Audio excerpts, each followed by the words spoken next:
सहनाववतु सहनौ भुनक्तु सह वीर्यङ्करवावहै तेजस्विनावधीतमस्तु मा विद्विषावहै।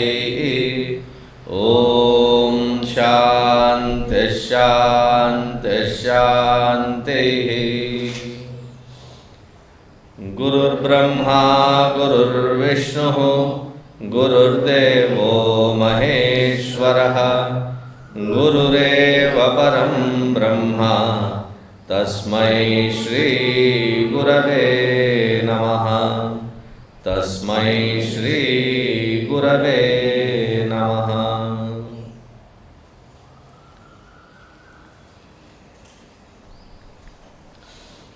तपोभिक्षीणपापानां शान्तानां वीतरागिणां मुमुक्षूणामपेक्षोऽयम् आत्मबोधो विधीयते।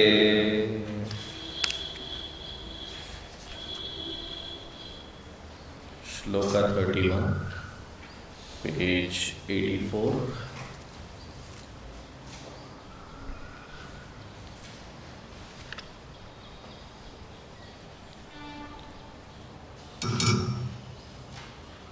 आविद्यकं शरीरादि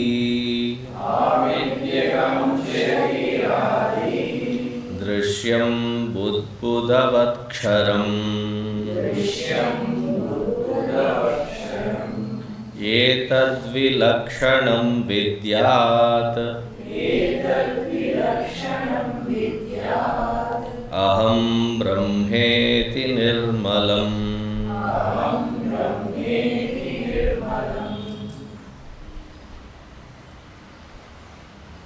आविद्यकं शरीरादि दृश्यम् एतद्विलक्षणं विद्यात् अहं ब्रह्मेति।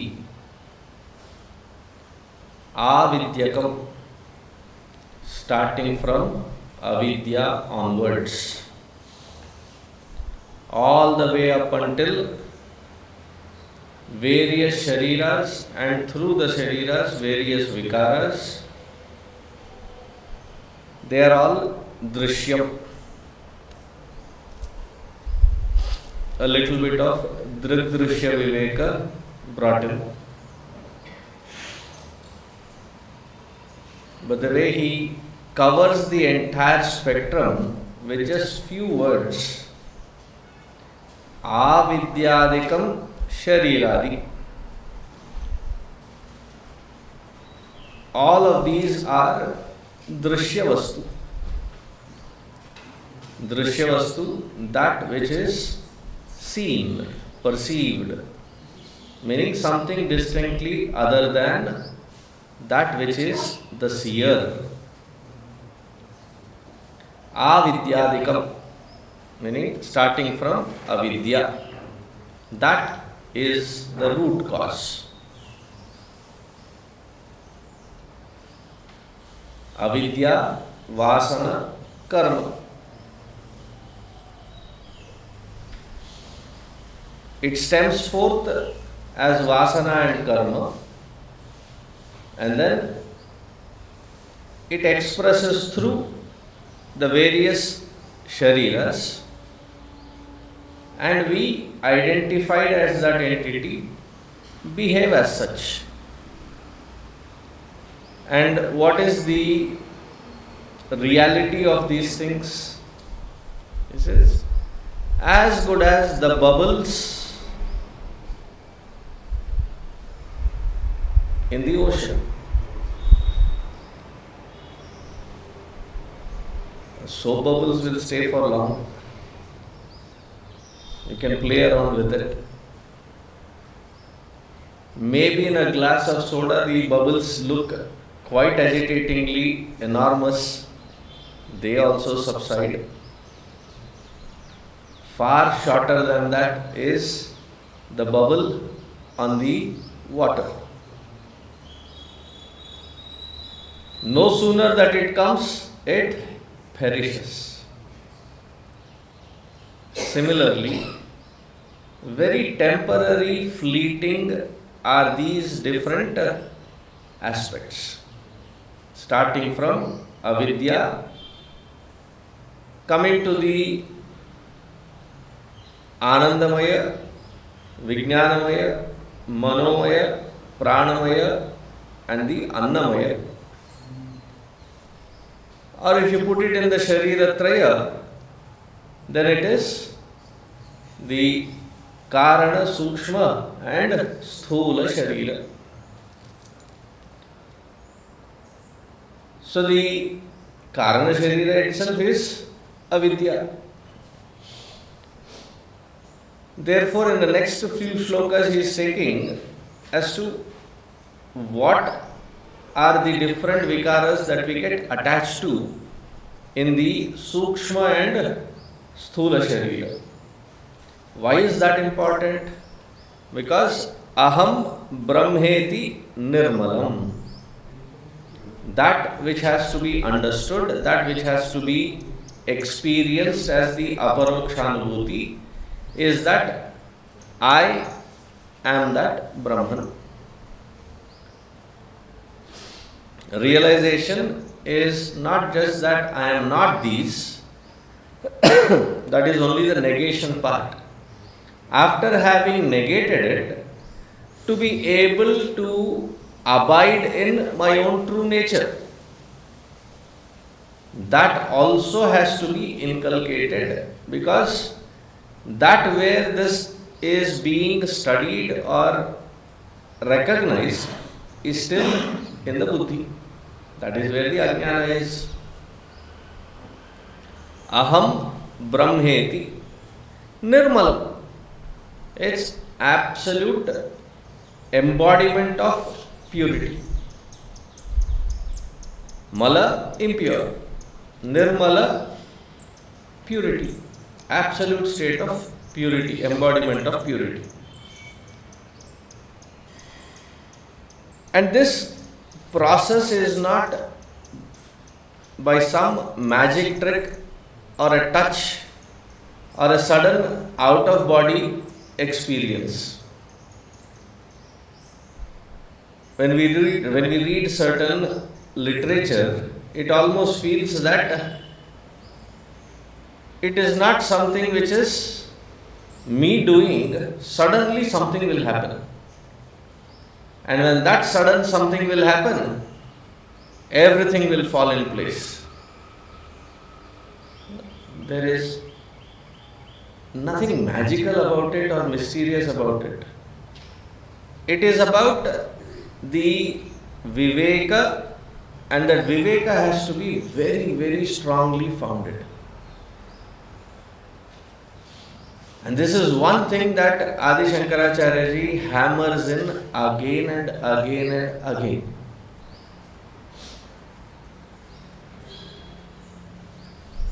If viveka is not strongly founded, then the rest of the edifice, however long we have been trying to construct it, will collapse.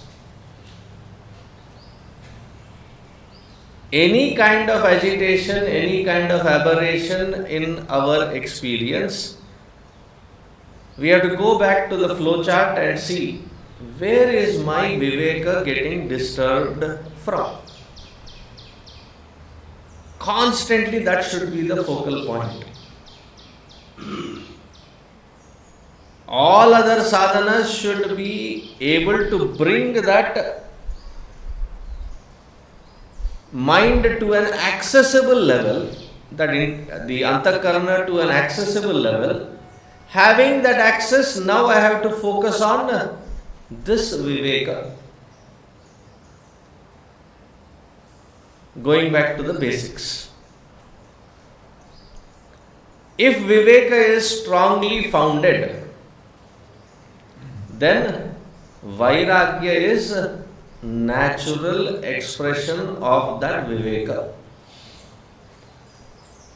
Vairagya is not a disgust towards the world. It is a pure understanding that its presence or absence does not have any hold on me or impact on me, that it can create ripples of, wherever I am taking a willful action, you be ready for it because you have willed it. But because of the vasana, even though it seems like unwilled, there are so many things that constantly keep protruding out. If that is not curtailed purely through viveka, and it is only through shravana that viveka is constantly hammered in. Viveka is the only gateway to remove all these obstacles. It starts from there. That the distinct clarity as I am functioning through guna guneshu vartante iti matvana sajjate tāna krishna vido mandan krishna virinda vichalayet. Guna guneshu vartante. That it is the sattvic, rajasic, tamasic which is expressing and connecting with the sattvic, rajasic and tamasic outside. I am just the mere observer.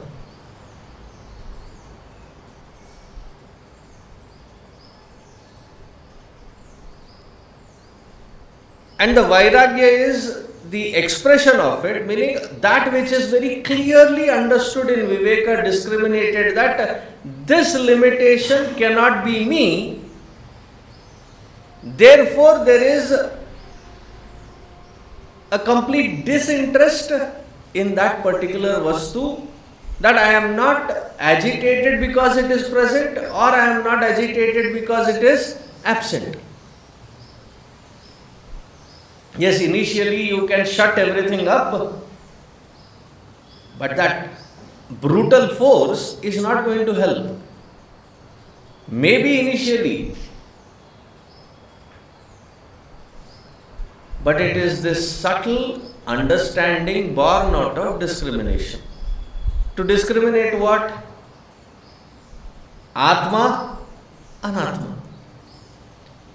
See, in Vyavahara we have discrimination wherein we, even for a simple act, eat a banana, you eat the fruit and throw away the peel. However hungry you are, the peel doesn't appeal.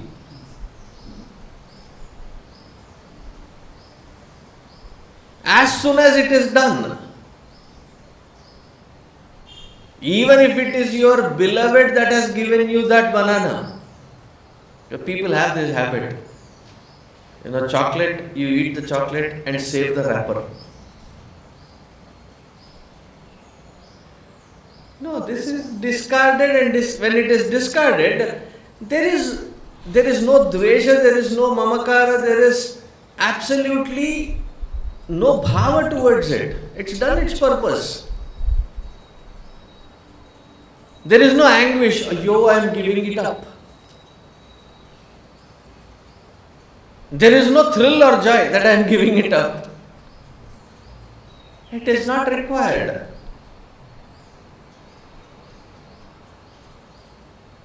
That is the first foremost foundation which has to be rock solid, very well established. If that Viveka is not established, however subtle Vedanta that we are studying to support our Manana Nididhyasana, we will fall short.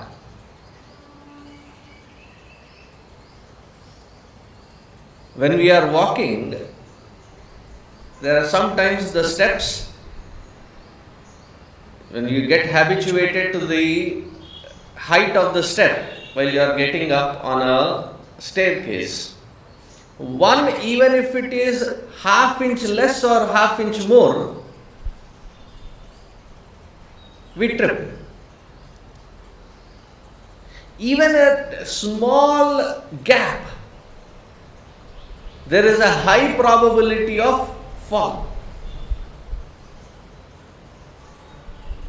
If that sadhana has to be very, very clear-headed and rightly directed, the sense of discrimination has to be profound. No ifs or buts. Understanding should be complete. Why that which I am discarding is not at all important. And the reason is that it is not temporary. Sorry, it is temporary. What I am searching for is not in that layer of temporariness. Budbudavatkṣaram. We keep tripping over every small little thing happening. Wherever due diligence has to be done, due diligence has to be done. But once it is done, learn to withdraw. Don't keep going over and over and over.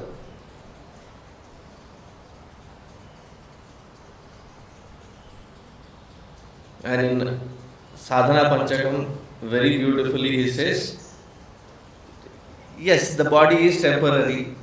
It requires, because you are living in it, you have to pay its rent.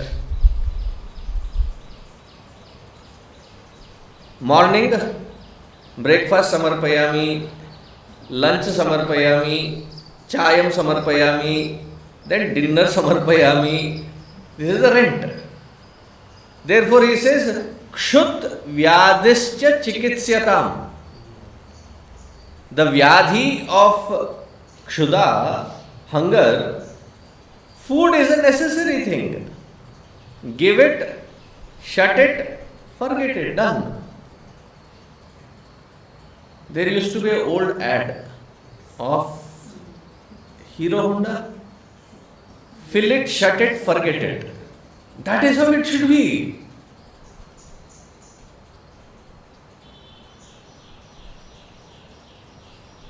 Not just food. Anything in life. Agate swagatam kuryat nirgate nanivarayet. Aata hai celebrate, jata hai celebrate. It's done its purpose. To the mana to keep it in balance, whatever necessary, provide it, keep it in balance. But the layer of things that we expand into, and then the crying over, whether it is to be changed or whether it is to be accepted, both ways we cry. Constantly agitating within. And what is the tattva being said here? Aham brahmeti nirmalam.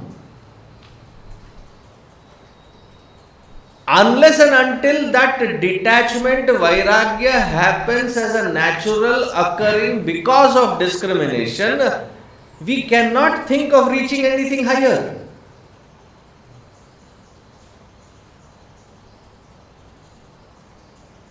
In Yoga Vasishta, he says to Rama that for somebody who has a good qualified mind, a great prepared mind,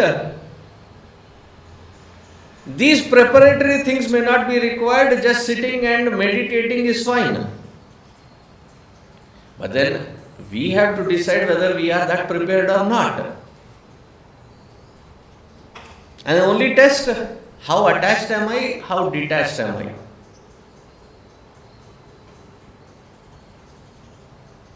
Without that detachment, it is, understand, have you ever gone on hot air balloon? So when the hot air balloon, it is tied to a basket, and the basket is tied to 4 anchors. And then it is actually laid flat so that the engine bursts that hot air into it and it starts rising. As it starts rising up, then people are filled into that basket. If you want to really glide up, the anchors and the attachment has to be cut aside. If your purpose was only to go stand in that basket and get down, that's a different case. The purpose of this is to glide high. Everything is prepared. But if that cutting away the anchors, if that is not done, however pressure you put, it will be yanked down that hard. Several times we attempt without this detachment and then feel, maybe it is not my cup of tea. Sadhana is very, very difficult.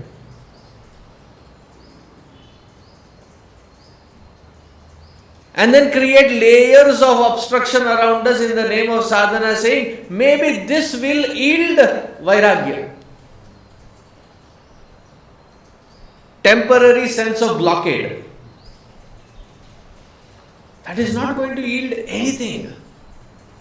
It is like the puja. After the puja we say, yatha sthanam pratishthabhayami kshemaya punaragamanaaya cha.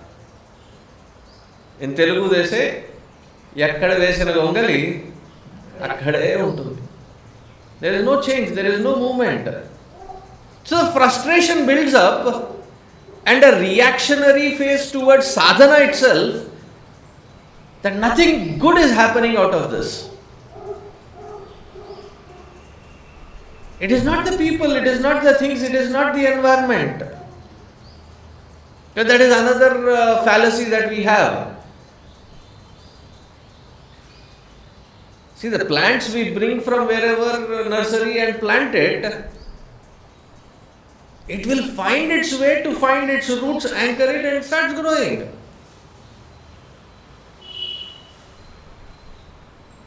Maybe initially it requires some nourishment. Then once it grows, it's like amazing growth.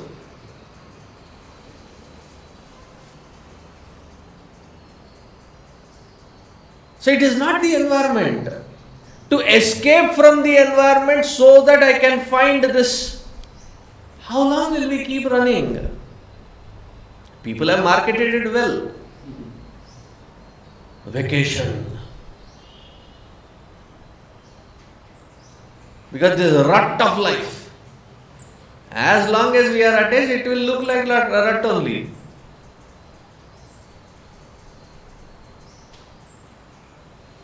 The reason I am harping on this point here at this juncture is the next wave of thought that is to be provided. If it is to be truly appreciated and experienced, it can happen only when this discriminatory power is solidly founded. No other way. And it appears like, when you hear Vedantic texts and say, to the entire world you should have detachment. So, world is such big, how many things will I keep? If you pay attention, 95% of our life is constantly on a repeat mode. Same house, same bed, same room, same time. All the habitual things are similarly repeated. day in and day out. Probably I don't even take a separate route to explore something new. Hindi में कहते हैं कोलू की बैल की तरह. Once that habit, you keep going in that pattern again and again and again. 95% is repeated. And when you visualize it and start writing it down for your own clarity, that where are the things that I am being attached to? And to focus on one major aspect. What are my comfort zones? Because the mind loves to settle in that comfort zone couch. And then doesn't feel like moving out of that comfort zone. Once we write it down and have a clarity that these are the comfort zones, and it is my sadhana to push myself out of it, otherwise the beautiful feathers or beautiful wings of the butterfly will never come out to start flying out.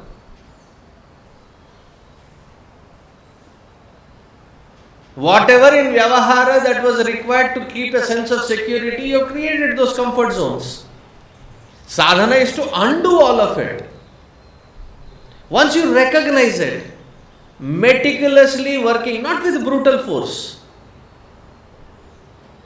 meticulously working with this discrimination, viveka, what is it required, what is not required. Sort out everything and come to a minimalistic lifestyle. Basic, bare requirement. Then the sense of independence. One Socrates, who was a good philosopher, he used to say, don't get attached with these worldly things. One day his students found him in a marketplace and he was window shopping, seeing things from outside, whatever was displayed on the outside. His students caught him and said, Pakda gaya. This fellow keeps teaching us and now he is going there. So they caught him and asked, Kyo Guru? What are you doing? Without batting an eyelid, he said, I am looking at all those things that I am free and independent of.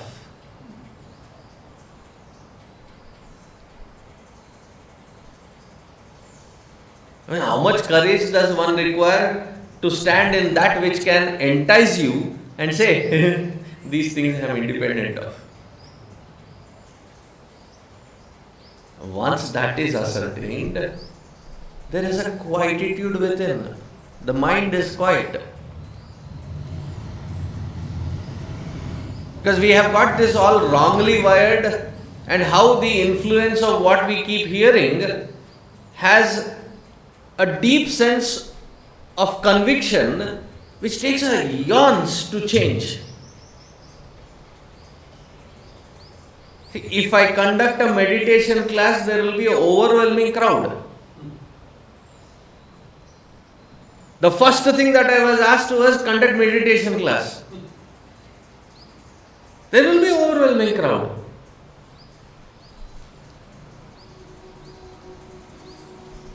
Close your eyes. Gurudev used to define it beautifully. Sound sleep. Sleep for yourself and sound for everybody around you.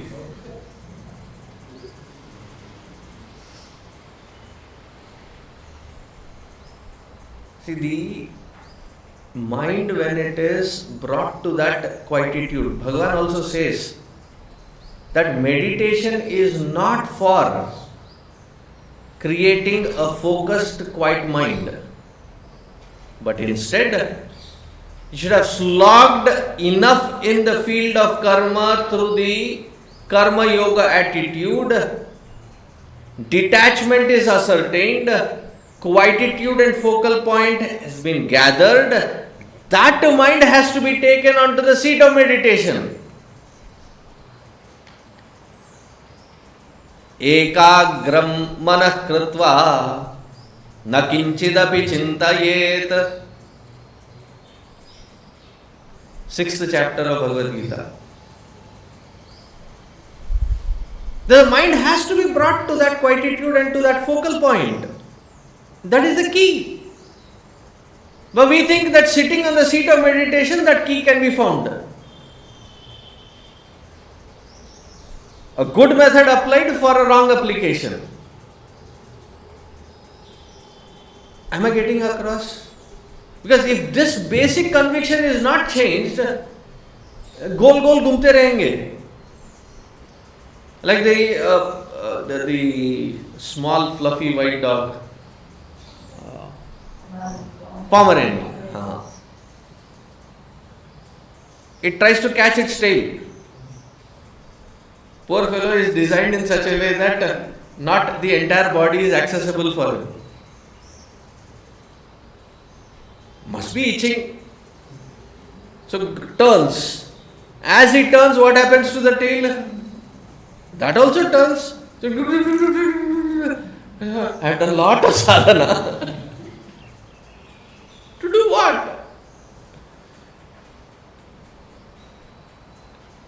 इससे तो भैंस ठीक है.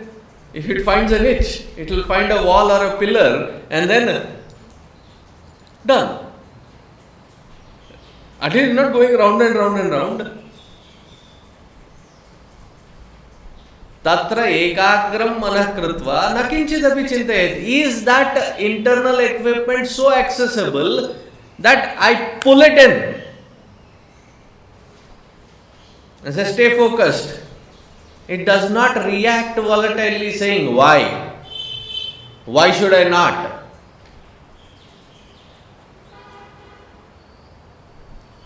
So in strengthening that viveka, in this step of manana, Bhagavan Adi Shankaracharya ji takes to the Sharira discussion. Dehānyatvānna me janma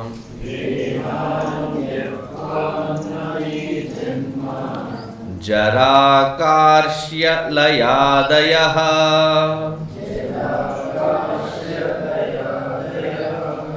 śabdādiviṣayaiḥ saṅgah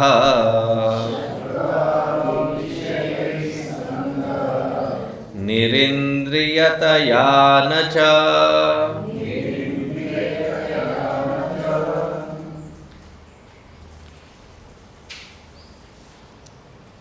Deha anyatvat, being something other than the sthula sharira. What does it mean? He says, janmajarākārśyalayādayaḥ. Different words used for the same thing. अस्ति जायते वर्धते विप्रणवते अपक्षीयते विनश्यति इति स्थूल शरीरः. These are the modifications at the body level.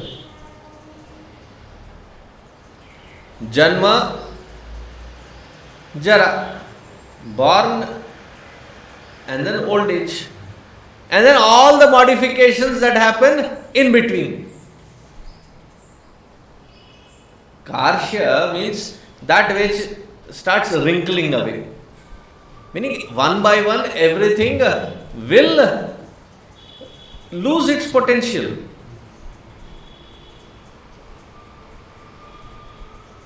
Like in Kathopanishad in the very beginning, Nachiketa observes the things that his father is giving away.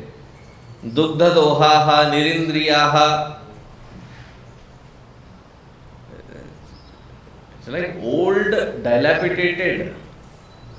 Each one of us has to go through this. There is no escape from it. That is the nature of this body.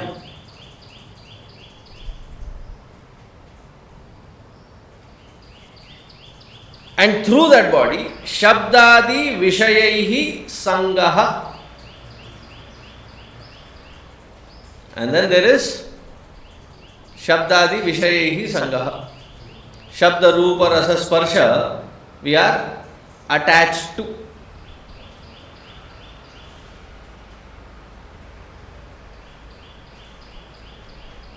The body and the extension of the body to the world around. This is the comfort zone that I was talking. See, having a discipline is one thing. Having a discipline really functions well if it is brought down to the minimalistic level.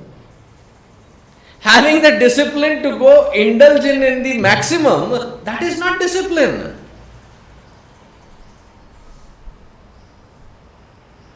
That is not a useful discipline, rather. To all these, a sense of detachment is required. See, Puja Gurudev, everybody thinks that they have understood Gurudev. He comes to an Andhra house and people think that he loves avakkai. I mean, he's smart that way. You are good at that. He says, I love that. You hear Modi ji talk about Gurudev when that coin was released. And he remembers Gurudev saying he loved dhokla.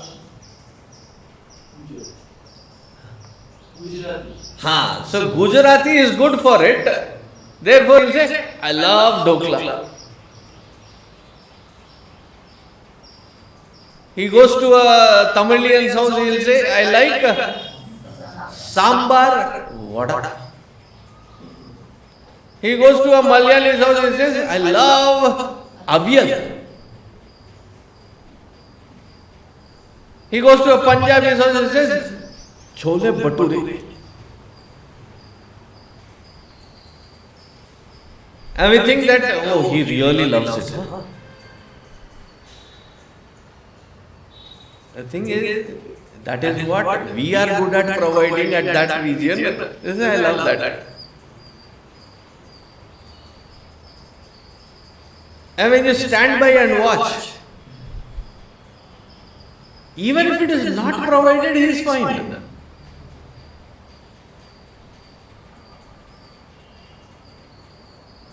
He will do the natak and cherish it. Cherish the natak. And when he will take that avakkai and lick it and say,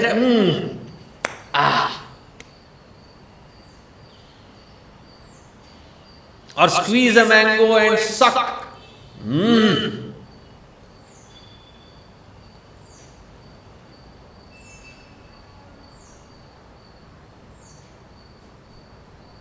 It is not that he is trying to be in a comfort zone because he likes it. From the standpoint that is the best that we can provide. That which cannot be avoided. Learn how to enjoy it and cherish it. Titiksha.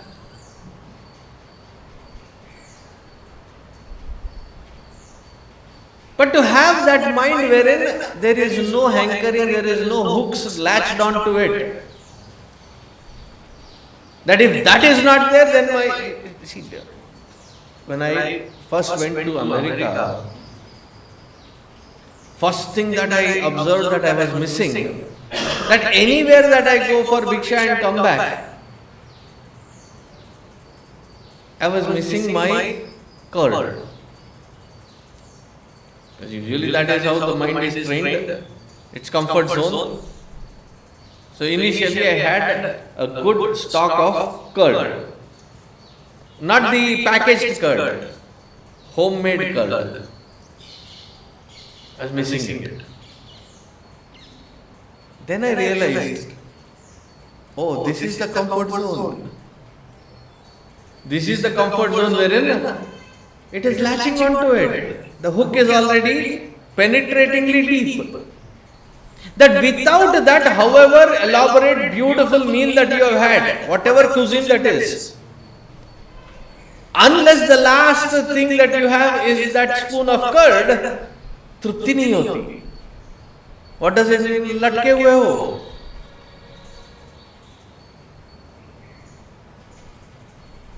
Am I getting across? Through this sharira which is temporary, and that is another aspect. We try to maintain this sharira as young as possible. The focal point should be as healthy as possible. But we try to maintain it as young as possible, not understanding that the input that has gone, which is the food, is the most temporary thing. It rots in few hours. That which has the ability to rot in few hours, sustained by it, this has to be permanent. In all our stories of Purana, those who have sought the permanency through the body, they are called Asuras and Rakshasas. And those who have thought that this is not the way and broke that tradition, look at their names.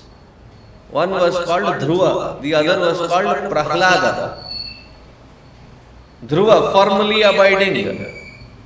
Prahlada, detached from this, basking in his own true nature, Ahlada.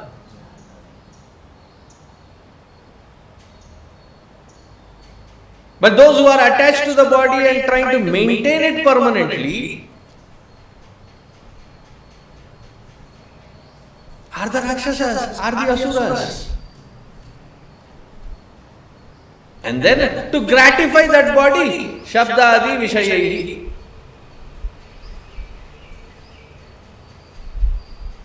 But through this body, even in my day-to-day vocabulary, I say, I have headache. Just taking an arbitrary example, not because of the lecture. I have a headache. That sentence, when you start analyzing it, that I am something who seems to have a head, and that head seems to have an ache. I is something who is owning it, not it.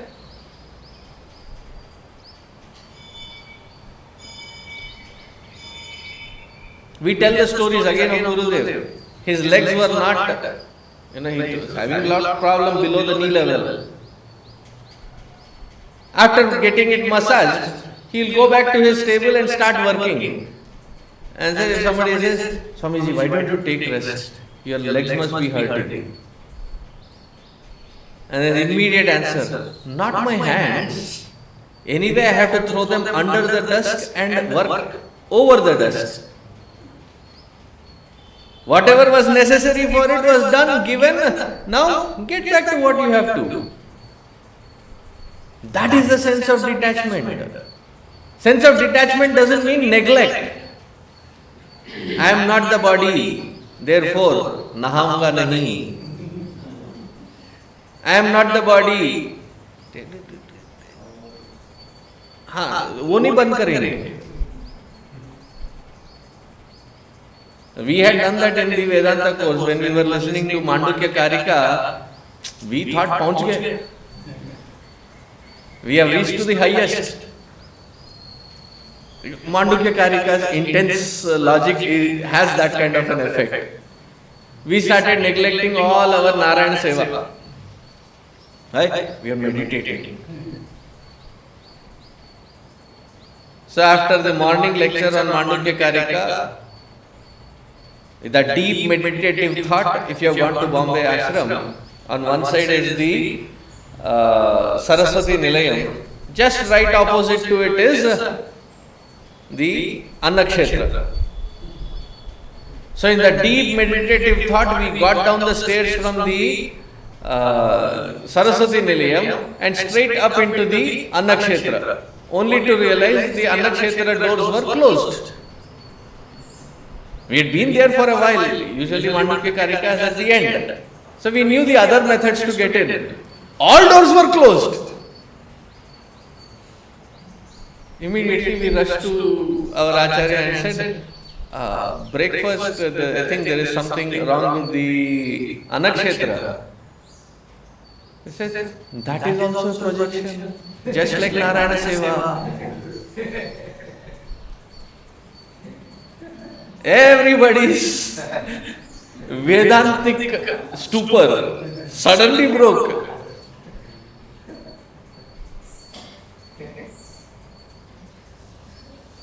This foolish misinterpretation and application is not called Vedantic application. The body has to be kept in the prime condition, healthy condition. Mind has to be kept in accessible, balanced condition. Buddhi has to be sharp and vigilant. But making sure that it doesn't end up into the trips of various comfort zones getting attached to it. Right? dehānyatvānna. Because nirindriyatayā. Nirindriyatayā, to know that I, the conscious principle, is not the resultant of these indriyas cumulatively put together. It is the other way around. They are not sustaining me. They are sustained because of me. See, the independence that immediately comes, that I am not slogging to satisfy my organs of perception action, but it is rather I am the one sustaining it. They are meant for my utility and purposefulness.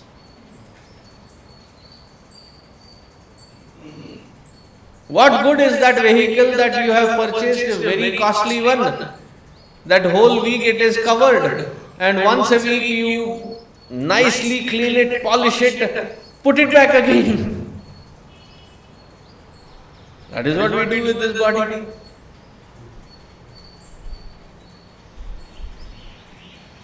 Neither the body, nor the vikaras of the body, nor that which it is attached to in the outside world, none of them are permanent. The same example that was given in the last sloka is borrowed here as well. Budbudavatkṣaram. Temporary in nature.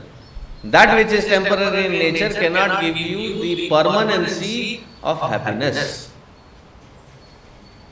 Therefore, detach, take control of it, turn it around for the absolute purpose for which this body, mind and intellect were given in this human birth.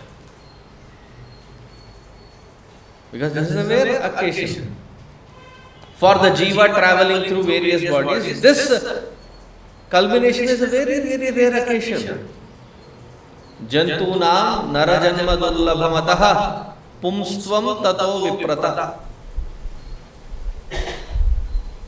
And in this body, if we have these three aspects, consider yourself highly blessed. And what are those three? Being born as human, having the blessings of Shastra.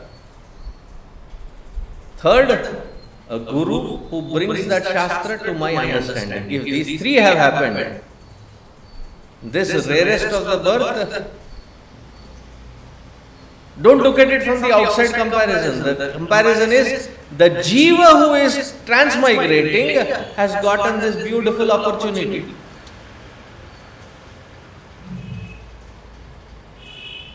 Durlabham trayame vaitat daiva anugraha hetukam manushyatvam mumukshutvam mahapurusha samshrayah. Once this samshraya is ascertained, quickly start cutting aside all these attachments.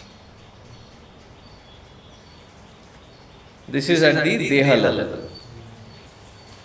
Now moving to the next level. amanastvānna me dukkha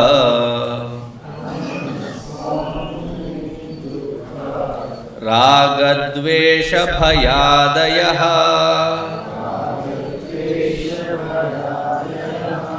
aprāṇo hyamanāḥ śubhra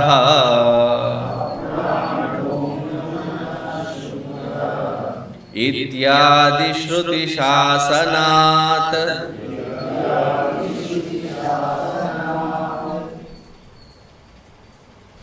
amanastvānna me dukkha raga dvesha bhaya ityādayaḥ. These are the modifications of the mind or the sukshma sharira layer. And what are those? Dukkha. He doesn't mention sukha. Both sukha and dukkha are like in a pendulum motion. You go to sukha once, you have to go to the other side, dukkha also. You had nice pani puri or chaat. After that, there is heartburn, there is gastric trouble, there is, you name it.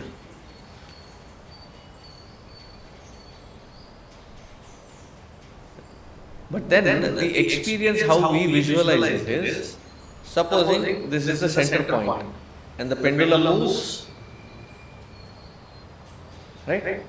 Whatever is the disposition this side, it comes to the equilibrium and then it goes to the similar one on the other side. So if this side is dukkha and this side is sukha, this is how we feel.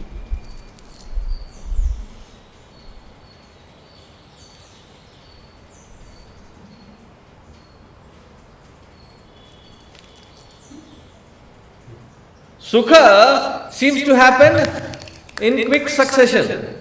Dukkha seems to be like lasting eternally.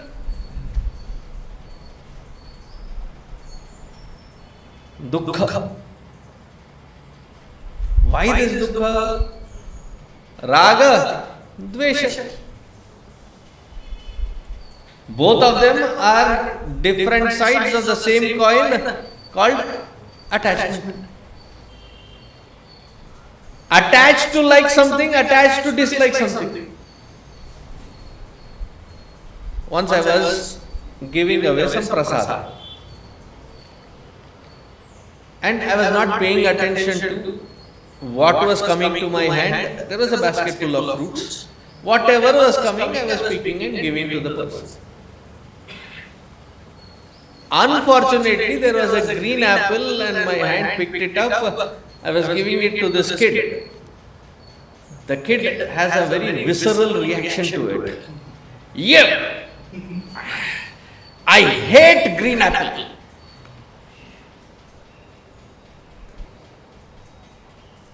And immediately I was lost in thought. I said, you may not like it.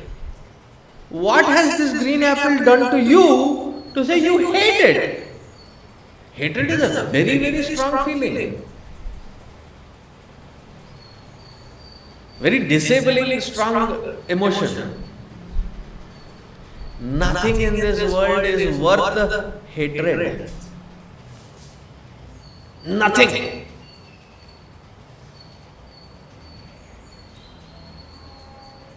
Once I was still very young as a brahmachari. I had gone to Vrindavan for darshan of Banke Bihari. And there, our Swami Akhandananda's ashram, that was the hub that we would go into. Because even Guruji learned Bhagavatam and Ramayana from Akhandanandaji Maharaj.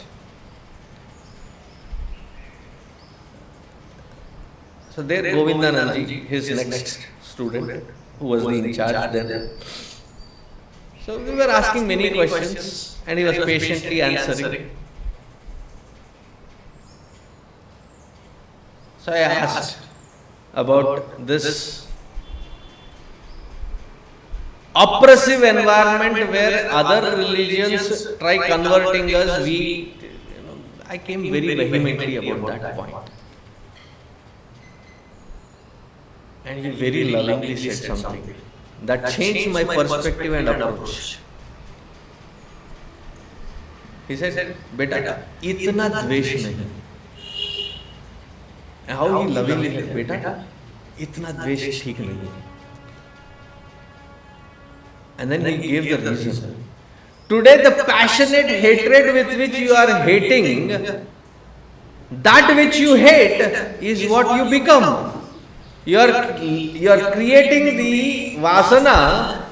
You are not yet that intelligent to tackle. It is a problem. But you do it out of hatred, you end up becoming that which you hate. If not in this life, next life. Because that is the vasana that you are leaving.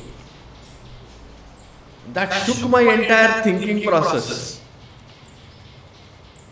Because we do passionate things and we associate it with so much of attachment or likingness or complete hatred.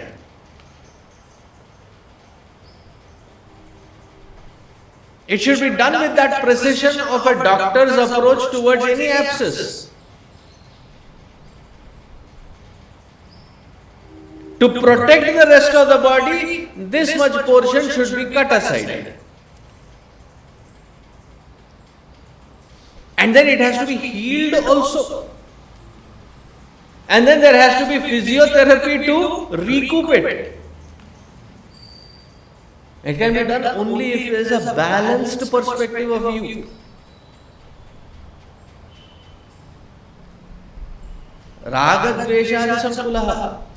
We are so caught up in this raga dvesha that it blinds us from seeing. Duḥkharāgadveṣabhayādayaḥ. And when this raga dvesha takes the complete control, it starts appearing as bhaya. Constantly shaken up with fear and fear and fear. And most of this fear is imagined, visualized. What if this happens? Drop the what if. This happens. A, B, C, D options. This is what is the pratyamnaya, the alternatives that can be taken into consideration. Prepare, stop whining about it, move forward and face it. But then, the fear also is that which I am attached to should not be snatched away. That which I dislike and hate should not be thrust into my environment.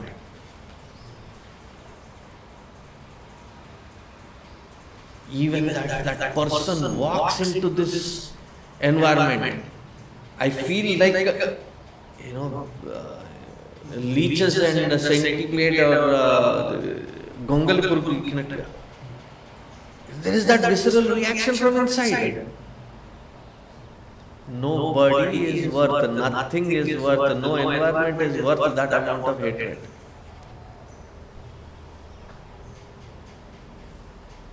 Hatred is that which is triggered by the outside but burns within inside. And the fear that it creates. And in that fear, in that grip of that fear, our buddhi doesn't function properly. We get convinced of one particular logic, and however foolish that logic be, we keep going on in circles about that logic.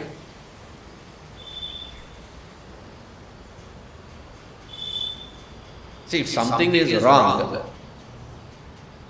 and if that wrong is brought to my notice, and I understand that it is wrong, what should I do? Accept it. Change. And if you clearly see that it is not wrong, but it is somebody's perception that it is wrong,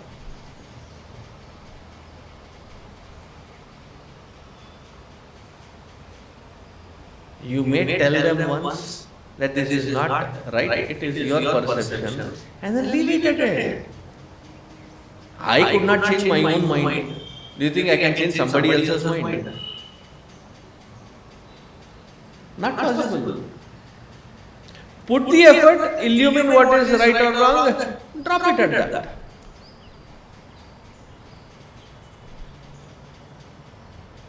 āvidyakaṃ. Because the Shastra says, declares very boldly, aprāṇo hyamanāḥ śubhra, that this Atma Chaitanya is not that which modifies in these many layers. It doesn't modify at all. It has always remained pure. It is pure even in the state of fluctuation. What is fluctuating is not this Atma Chaitanya. If there is even a slight fluctuation, understand that that is not sadhana. That is an aberration of a layer. Understand what layer and why that agitation. Remove the source, disidentify from it, reach to that quietude within. Reach to that accessible focal point within. Otherwise, there is enough in the world to constantly keep us agitated. Once we reach to this unagitated, strong fort of quietude within, I call that the sanctum sanctorum of peace within. However big be the experience that might shake you, standing there, you can smile and look at it. It is nothing but a fluctuation, a movement, and I am the immobile. I am in the sanctuary of my fortress. Once we have reached to that platform, then nirindriyatayā on the Supreme can happen. What are the pointers for it? That we will see tomorrow. Om Sarve Bhavantu Sukhinah, Sarve Santu Niramayaः, Sarve Bhadrani Pashyantu, Ma Kasyat Dukkha Bhavet, Asato Ma Satgamaya, Tamaso Ma Jyotirgamaya, Mrityorma Amritangamaya. Om Purnamada Purnamidam Purnat Purnamudachyate Purnasya Purnamadaya Purnameva Vasishyate. Om Shanti Shanti Shanti. Hari Om Shri Gurubhyo Namaha. Hari Om.